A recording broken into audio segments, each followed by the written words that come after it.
Welcome to the Financial Beast Podcast, the practice owner's guide to maximize practice value and create personal financial success. Your host, Eric Miller, is the co-owner and chief advisor at Econologics Financial Advisors.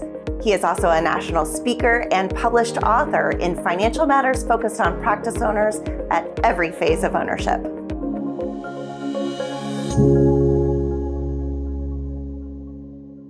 Okay, welcome to the Financial Beast Podcast, where we help practice owners learn how to turn practice profits into personal wealth. So we are your hosts, Mindy, Heinz, and Mr. Eric Miller. That's right. And we are with Econologics Financial Advisors. And so today we want to talk about the topic of distractions. Oh boy. Distractions. What distracts you from reaching your full potential? All right. So before we do that, though, I just want to remind you all who are listening or watching on this podcast to subscribe to our podcast channel. It's financialbeastpodcast.com. Or you can also subscribe to just listen or go to our YouTube channel and make sure you don't miss anything. So make sure you like, subscribe, and then share it. Are we going to put this on YouTube? We absolutely are going to put this on YouTube. So that's why we're video recording. If you look at the camera, Mr. Miller, there you go. But for those listeners who are not watching us, want to make sure we describe everything that we're doing. So this is our first podcast. This is exciting stuff.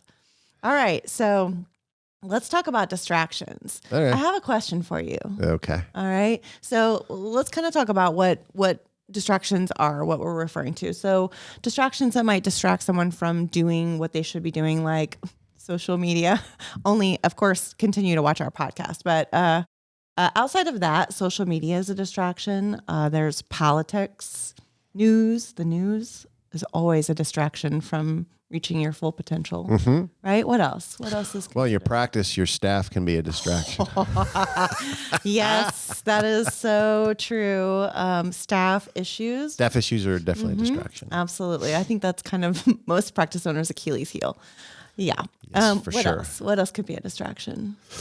Well, certainly in the practice, what can be a distraction? I think just for a practice owner to get the job done and to start really focusing on the things that they need to do in the business, but also personally from a financial perspective, like what one might consider financial success, which we can define here in a minute, but let's just, think with like what else would be distractions. I think that family sometimes can be a distraction. For sure. Right? Like, I want you home. Why are you always at work? That can be a distraction. Ooh, that's bad. It's a true distraction, though. It's a thing. That's bad, though. I know. Like, if you have a spouse that's doing that to you, like, here you are trying to, like, run a business so that you can provide for the household, and another person is saying, like, hey, I need you here. That's not going to end well. No, but you know what? I can look at the other side of it and, trying to raise a family and you've got your spouse off running a business and really you need them there as well. So I could see about... We're not going to start talking about work-life balance, are we? Please not. No, let's talk about work-life balance because you and I both agree on this, right? Okay, yeah. Right? There's no such thing. No such thing as work-life balance. No. So I think it's important to really understand what is a distraction and what is legitimate. Okay. I would say that when you talk about work-life balance, you're talking about it in the scope of I want to be able to have my own time to go putz around and do whatever it is I want to do. Okay. And then go to work from 9 to 5. And that's it. That's not a business owner's lifestyle. No. That's what I'm saying. No, like you can totally do that if you're an associate. You can totally do that if you're working, I guess, for someone else. But reality is like you have to take ownership of your position. Yeah.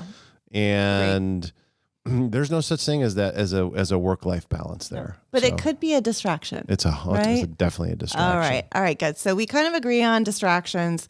So let's You're going to find people, there's very few things that myself and Mindy agree upon. It's true. There is. Which is why this podcast is going to be so interesting. No. We bring perspective.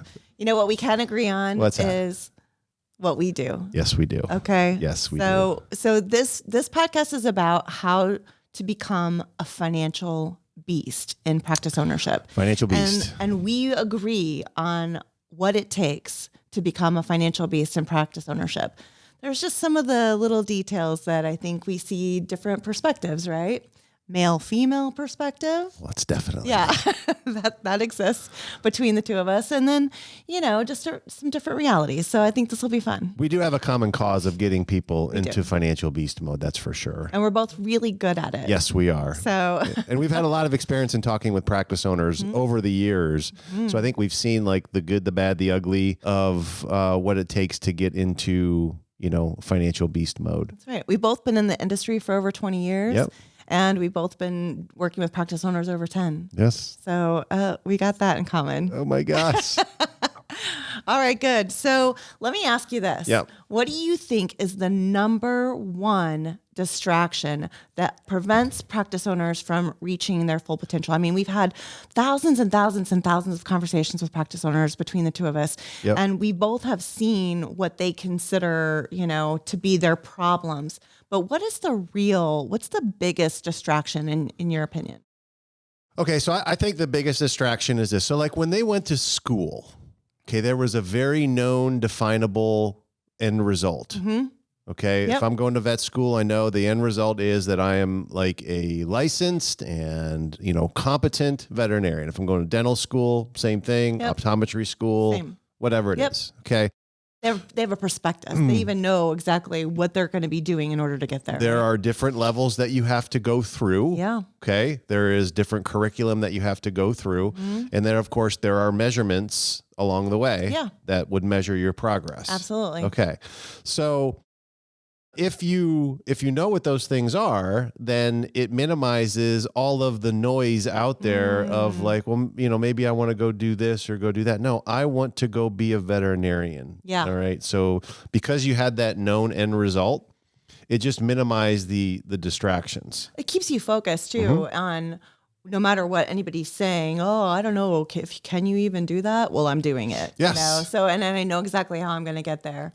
So that makes sense. But when it comes to financial matters, because this is what we're talking about. Here we go. Financial beast. Mm-hmm. So there's no known end result for most practice owners. That's right. When it comes to financial matters.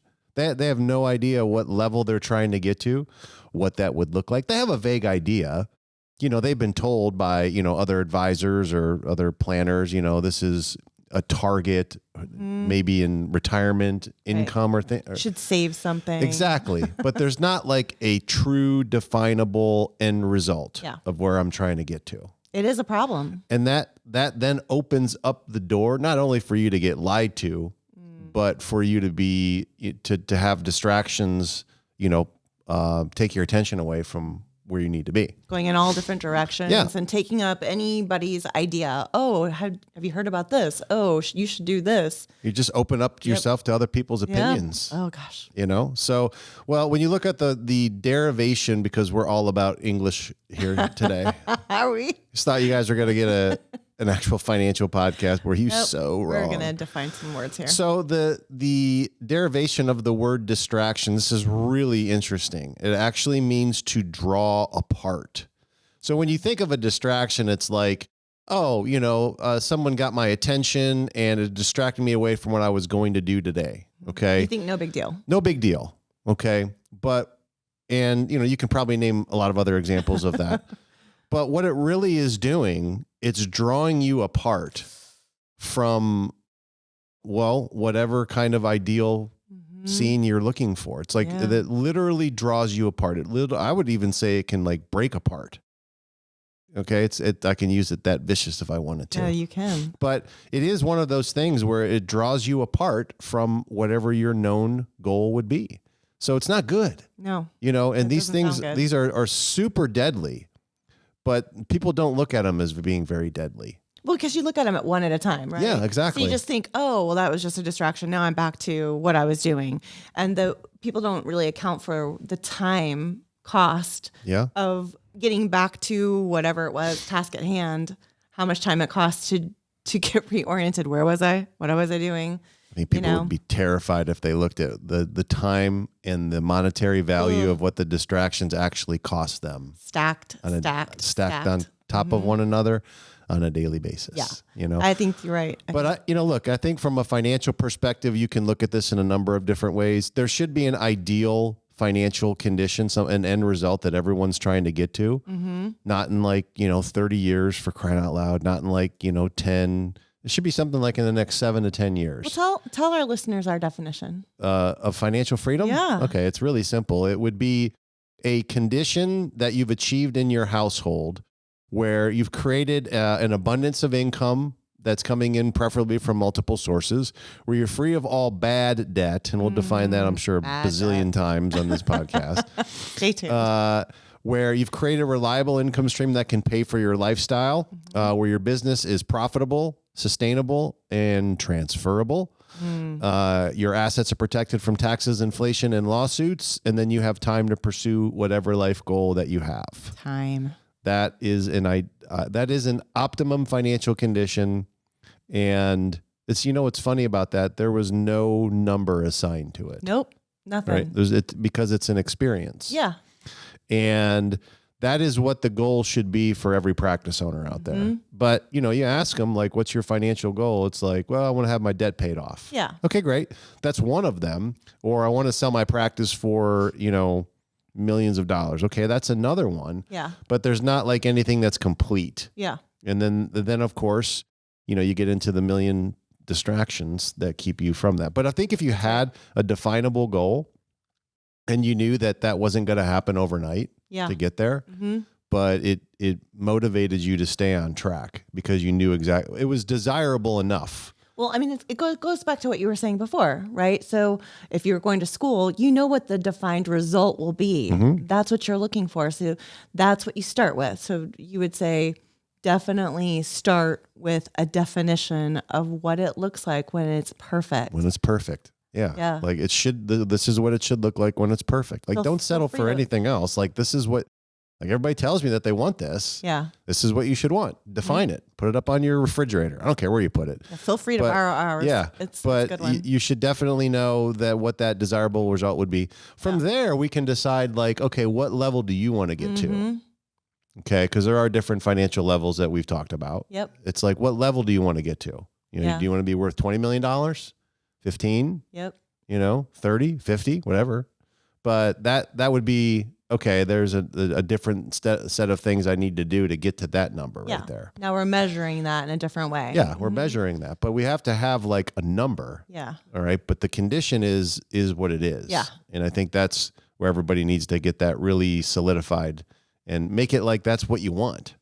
Because if it's important to you, you'll do something about it. Yeah. If it's not important to you, you won't do anything about it. So then you would say then the number one distraction is just not having a defined goal. I think a lack of a defined goal, of a clear, defined financial experience. Okay. Whatever that would be. We're not going to call it a goal. We're going to call it an experience. I like it. No, I like that. I like it better because goals they're short-term, long-term. This is a kind of a result of all the activities that you would do. And then there are other ways to measure that, but you can still measure that. That's right. I love it. Yeah. I love it. That would be that. I think that's the biggest obstacle. Okay, good. So then what, in your opinion, are the two areas if a practice owner is like, oh, I don't have a lot of time, that's a big one, right? the big I don't have time complaint, we'll call it a complaint. I think that's fair. So what two areas, if they could only focus on two things that would help them to start to achieve their full potential in practice ownership and personally, maybe we do one for the practice and one personally, what would you say those two areas or two things to focus on to help them eliminate some of the noise and distractions that keep them from that? What could they do or focus on? Okay, so, I mean, look, I think I can just go by experience in telling practice owners that, because they get financial information from everywhere. Everywhere. Ooh, everywhere. There's a lot of advertisers out there. Oh my gosh. And of course they get financial information from their parents and other trusted advisors. Of course. And that's what leads everybody to confusion, right? It's just not knowing whose advice to take. So to me, I would find someone that in the industry that they're in is an expert when it comes to financial matters. I'm not just talking about accounting, CPA. I'm talking about someone that does understand how your business relates to your household and can show you how to do that. And not just because we do that, which we do. That sounds like a sales pitch already. It's missing though. I'll tell you why it's missing. Yeah, because, we from my perspective, I've seen so many practice owners go for financial advice to accountants and CPAs, and they give them some compartmentalized financial advice, but there's no strategy, at all. And they end up doing, some right things, some wrong things. And if I had to tell somebody that's the first thing I would do is I start building a little bit of a mini tribe, my own little financial tribe. Yeah. With just 2 or 3 people that I really trust. Has your best interest in heart. Has your best interest in heart, but can show you hey, I've worked with other practice owners. I've worked with households. We know what the shot is. Yeah. Right? I know exactly where you're going. I know how you're likely to sell. I know when you're likely to sell. I know, you tell me what level you'll get to. I'll tell you what 15 other people have shown you or have done to give you some guidance on that, but they have to be, I think it has to relate to your practice because that is, the engine to most of these people's wealth. Yeah, absolutely. So number 1 is get a tribe. I would say, really you can focus, especially from a financial matters. You really have to limit the circle of people that you take financial advice from to just a couple. And you have to ask a lot of questions when you're out there. So when you're interviewing somebody, you just can't ask, are you a fiduciary? As the only question that you ask somebody. That really doesn't. It's not, okay, great. I'm sure most of these people that are listening to this right now, all 2 of them. That's not true. I'm sure there's people out there that know doctors that are licensed, but they wouldn't take their worst enemy too. Right. Okay. I can name a couple of myself. So there's plenty of there's plenty of financial advisors out there that are licensed and are fiduciaries, but they're not worth a lick. So I think the first thing is that you got to make sure that you limit the number of people you take financial advice from. And we've seen it. We've seen the confusion pop up when we're working with someone and they're soliciting advice from 50 different people, friends, colleagues, their attorney, their accountant, their family, and what happens is they sit in complete confusion and they do nothing. Yeah. Nothing. There's no progress. In fact, it's worse than that because they decline because they did nothing or something bad happens and they weren't prepared. I think that's what most people are just terrified of making a bad decision. Of course. I think that is the biggest problem in just finances in general. People succeeding is the fear of making a mistake. So they do nothing. So how many times have we had that where we've told a practice owner hey, I want you to start taking 10% of your practice revenue and channel that to your household to start build other income streams. On the surface, it's like, God, that sounds great. Yeah. I'd love to do that. But my practice manager says that we can't afford it. My accountant says that's going to increase my tax liability, and I just, and I don't know if I can do it. So I have 3 other people that, quite frankly, I know better than you, Eric, that are telling me not to do it. Which is a lie. And it's a total lie. It is. That's probably the most important thing that you can do. Yep. But you see my point? Yeah, that would totally freeze that person to not making a decision because of the people that they trust around. And that is actually a financial mistake to not do 100%. And it happens all the time. People get terrified of because they think they're doing something bad to the practice. I agree. So that's an example right there of what happens when someone's like, you're listening to somebody that really isn't at your level. Doesn't understand doesn't understand where you're going. That's right. Right. Where you're going, where you want to go. Agreed. So I think that's a big problem. Hey, we agree on that one. There's wonders never cease. All right. Number 2. So what is the second thing they can focus on? So build your financial team, make sure that they understand your business and understand where you're going and what it's going to take to get there. Okay. So good. That's number 1. What's the second thing they should focus on? Well, let's see. So, and we're talking about to avoid distractions, Yeah, to right? avoid distractions or to stay focused. You know, we can look at it. Drink a lot of coffee. No, that is not one. No. That'll create more distraction. It does. Puts up your energy and like, I don't know, maybe that's just me. Well, I mean, I think everybody should have a list of things that they're going to do and try to complete cycles of action as fast as you possibly can. So I like the first thing you said, because I think when you have a list that's prioritized properly in the right sequence, it will help you stay focused. It does. Right? Yeah. And we're not talking like a to-do list, a checklist like that, but more of like, so what is the first thing I need to do in order to propel myself to the next level? Yeah. Right? What's the next thing I need to do the same, kind of like a domino effect? I guess you could say, what are the things that are really going, that I should have my attention on, that are going to move the needle on my business and my personal finances. I love it. I love that. So I think there should be a list of, call them metrics. Okay. Right? Measurements that, keep you focused on, okay, this is what I'm going like for. Miniature goals. This is my goal. This is my target. This is what I need to do. And then let nothing else stand in the way of achieving that. So that is your goal. That's your focus. And not too many.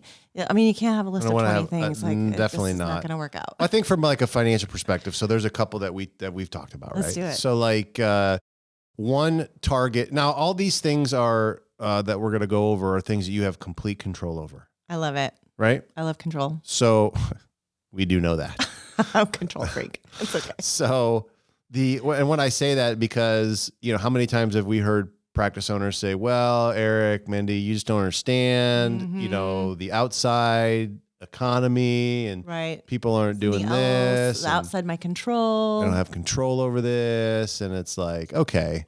Let's talk about what you do have control over. Yes, because 99.9% of what's going wrong in your household and your business is an inside job. Yep. Right? It has very little to do with what's happening externally. I'm not saying that there's not external factors that don't have an impact.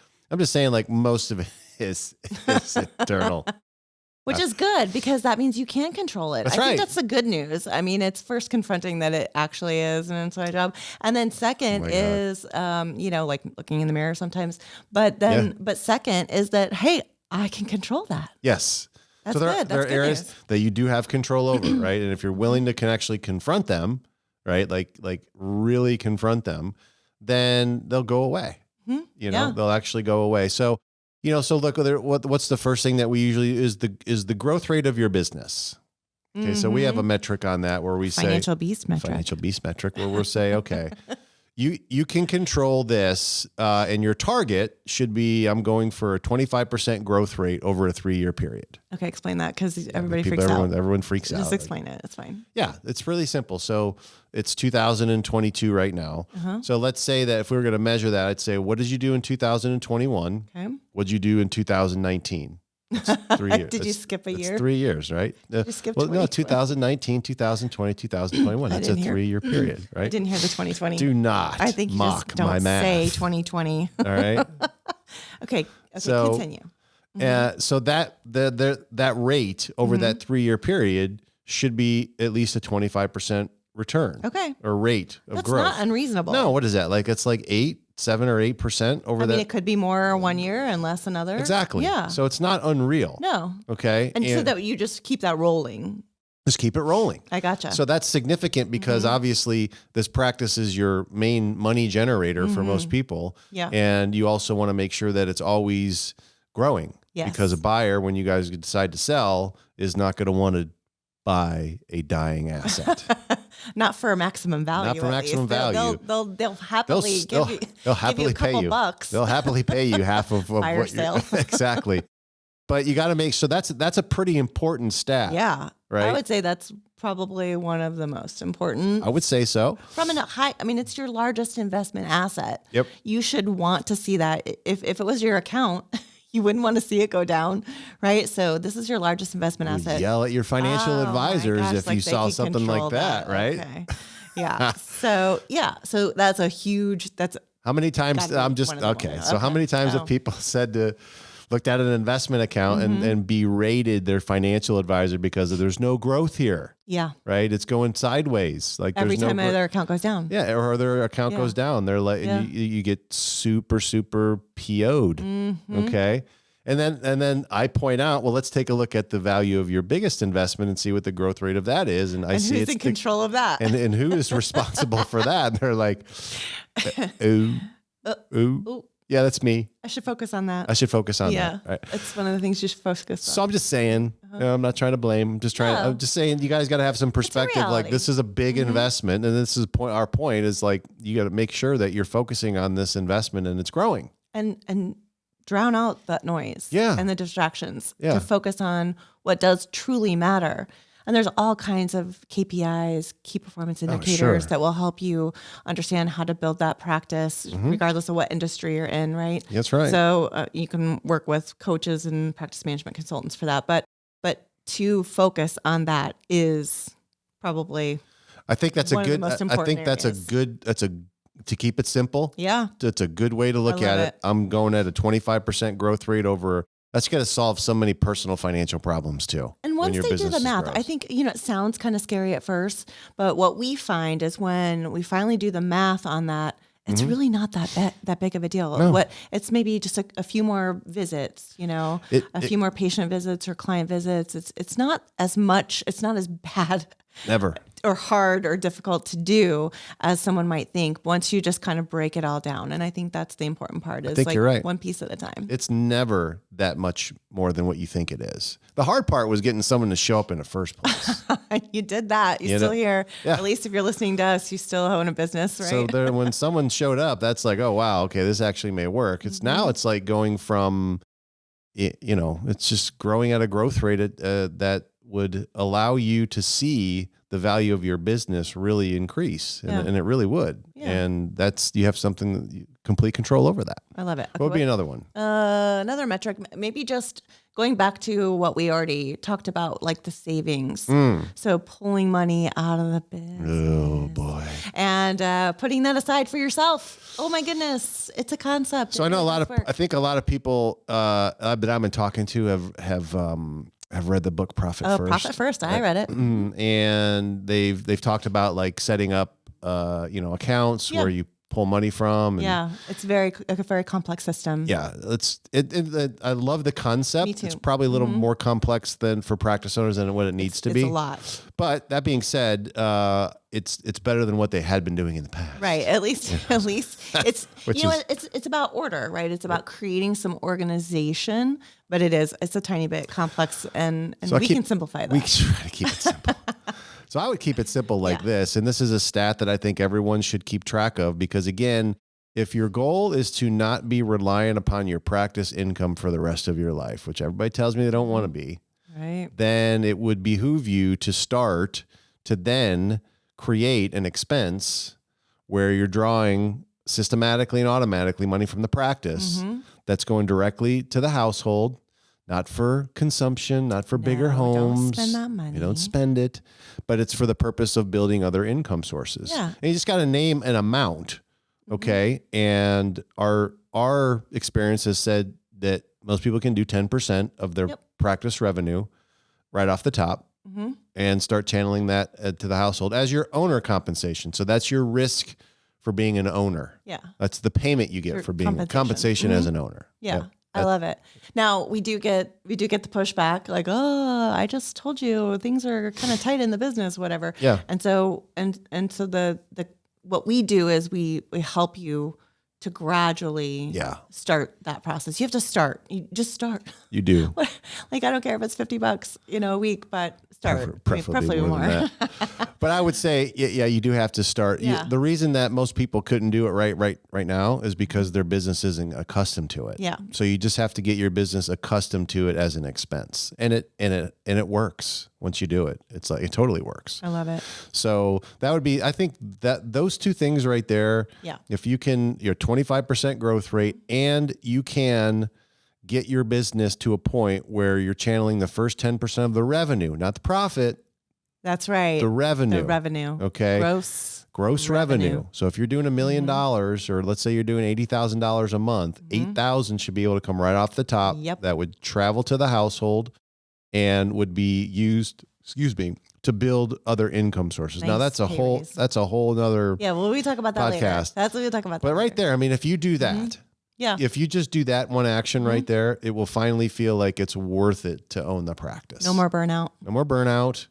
No more whining and crying like I'm putting so much effort and I'm not getting anything back. And no more spouse saying, I wish you were home. I don't know why you're doing this. Or I wish we were making more money from the practice. That's what they're really saying. Yeah, they want to make sure that, it's all worth it. They see all the stress. Yeah, of course. So if they saw you like a little happier and because you were the practice was now more in exchange with you. Yeah. Then I think that would make you feel better as well. Yeah, absolutely. I love it. Okay, so the two things, just kind of go back to them. Mm-hmm. Pick the right advisors and don't expand it to like 30 people. No. It should be just a nice little circle of advisors really, truly out for your best interest. And I'm going to make one more suggestion too. Okay.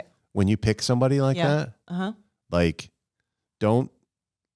when you pick when you make a decision that you're going to do something or follow a system or something like that, like don't go look for agreement.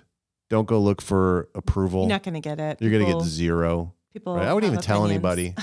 Honestly, I'm starting to I almost want to tell people when they start working, if they work for us, I'm like, don't tell anybody, because they're just gonna give you a bazillion reasons why what they're doing is better or why this won't work. That kind of goes against the grain of, what, like, let's say we're starting an exercise program and they say, oh, tell everybody so they support you. But it's not true. Everybody doesn't support you. So you tell 5 people and they all go, don't do it that way. Do it this way. Don't do it that way. Do it this way. Do we have a negative viewpoint of human beings right now? No, I don't think we do. Here's what I think it is we want to make sure that you're focused on people who really do know what they're doing. Yeah. Because opinions, okay, I can't say that, but and it's you want expert advice, so you wouldn't go out to the entire universe and say, what do you guys think? You're going to get everyone's opinion who really does know what they're doing. And that's really who you hire. Okay, so pick advisors, number 1. And number 2, focus on two metrics. Yep. So that metrics, I mean, obviously anything that can help you really understand where you're going and whether or not you've achieved the goal. That will have a significant impact on your finances. And it will help you prioritize, because I kind of went back to my list. What are the list of things I should be doing and prioritizing? And if you have the metrics, the list is easy at that juncture. Yeah. Right? You know where you're going. Okay, good. So let's kind of wrap this up to, how does this relate to becoming a financial beast? Like eliminating distractions. What is the persona of a financial beast? Like, what would a financial beast say to distractions? No, wait, be careful. What would a financial beast say to distractions? Yeah. I think they would just look, when people are in control, when they feel like they're in control of their money, they're just more relaxed. Okay. And while they're open to other viewpoints, and they certainly listen to, they'll listen, but they have certainty on what they're doing and they know that it's working. Yep. So I think that's what I've seen. People that are really most in control of their money, they're super confident, but they're relaxed. They're not also super stressed. Focused. So relaxed is not lazy. No. Relaxed is calm. Just chill. Yeah. It's like, I know where I'm going. I know what I'm doing. Yeah. I know how I'm going to get there. And these are the steps. And drowning out distractions. It wouldn't hurt to go ahead and turn off the news. Just saying. Yes. So one thing you could do. One thing you could do to eliminate some distraction. But a financial beast wouldn't even entertain that. Nope. Because they know what they're doing and they know what they're focused on. And they do have trusted advisors that they focus on their goals with. Yeah. So, and helping them track that. Because doing it all yourself, yeah, you can't do it. no, you can't do it. Yeah. I mean, no, it's a nice pipe dream, but the truth is you can do it up to a certain point, and we've seen it. We've seen some really intelligent people who have really got it together take it up to a certain point, and then they're like, I don't know what to do. I don't know the next level. All my advisors are like telling me I'm doing good. Yeah. But that's not next level. I need next level stuff. I need to know what how are do I the make skills that I need? What are the things Mm-hmm. I should be looking out for at this next level that I'm not, that I don't see? And I think that's where, like I said, working with someone that's seen people get to that next level. Yeah. So I can tell you exactly what you're going to run into. These are going to be the things that you're going to have to look out for.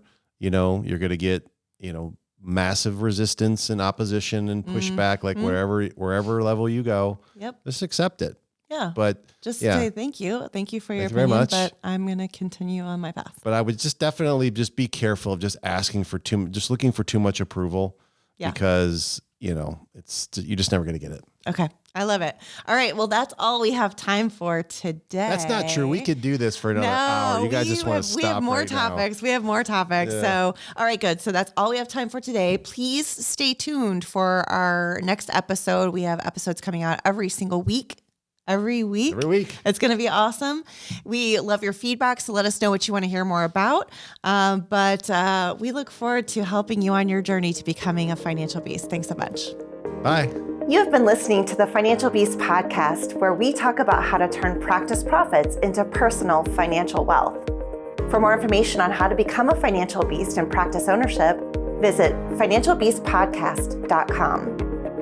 You may also want to call the office at 727-588-1540 to request more information on becoming a client or arrange to have Eric speak at your next event.